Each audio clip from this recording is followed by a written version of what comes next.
Welcome to the Fear and Greed Business News Afternoon Report for Tuesday, the 14th of November, 2023. I'm Sean Aylmer. Every afternoon, we've got the 5 stories that happened today that you need to know about. Story number 1, the S&P ASX 200 closed up 0.8% today to finish just over 7,000 points, with energy and materials companies doing best on the back of higher commodity prices. Tech stocks, real estate investment trusts and industrials also did well. Woodside Energy, Santos and Fortescue Metals Group all closed up at about 3% or almost there. Rio Tinto was up 2%, BHP jumped 1%. Westpac was the best of the banks, rising 1.3%, while National Australia Bank went ex-dividend, falling 3%. Suncorp had a strong day, as did WiseTech Global. In corporate news, jeweller Michael Hill, it held its AGM. It said sales are up by just 2% in the first 19 weeks of the financial year and margins are under pressure. More promotions and higher diamond and gold prices have led to margins being squeezed. Laboratory services giant ALS jumped 9% after releasing its half-year results. It was the best on the day. Worst was Link Administration, down 3.3%. Story number 2, veteran Liberal MP Russell Broadbent has quit the party, reducing the number of coalition MPs in the House of Reps to 55. It followed Nationals MP Andrew Gee quitting earlier this year in protest at the party's opposition to the Indigenous voice to Parliament. Liberal MP Julian Leeser quit the front bench over the same reason, but not the party. Broadbent lost pre-selection in his Melbourne seat of Monash over the weekend ahead of the next federal poll. That was enough for him. There are now 18 crossbenchers. That doesn't make too much difference to legislation because Labor already has enough seats in the House of Reps to pass without the crossbenchers.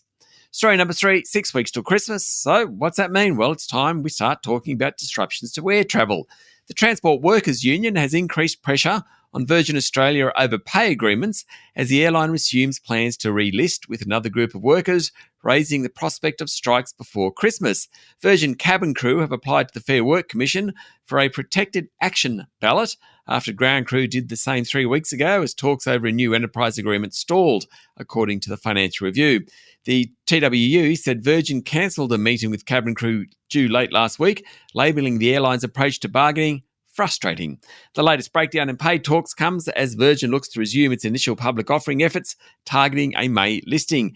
Investors have flagged cost pressures as a major concern for airlines, with jet fuel prices soaring alongside the wage and fleet replacement bills. Story number 4, the number of visitors to and from Australia is creeping higher, though arrivals and departures remain well below pre-COVID levels.